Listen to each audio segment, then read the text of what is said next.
আমাদের স্কুলে যখন খেলা হতো ক্রিকেট, তখন প্লেয়ার ভাগ করাকরি হতো। একটা ছেলে কিন্তু থাকবে, সে কখনো খুশি হতে পারে না, হবেই না খুশি। সে বলবে যে তোদের প্লেয়ার ভালো, আমাদের গুলো কি?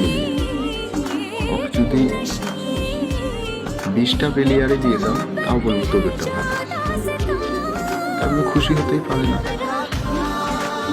আবার যখন প্লেয়ার বল করবে, যখন বলটা মারতে পারবে না, তখন বলবে যে এই বলটাই হবে, এই বলটাই হবে। আবার যখন ওই বলটা মেরে দিবে, তখন বলবে পরের বলটা, পরের বলটা, পরের বলটা। এরা কি এখন আর পড়ালি? আর এই দলের মধ্যে কিন্তু একটা ছেলে থাকবে, এ কখনো খুশি হতে পারবে না। এ বলবে যে কি খেলছে, এটা খেলা হলো, খেলবই না আমি।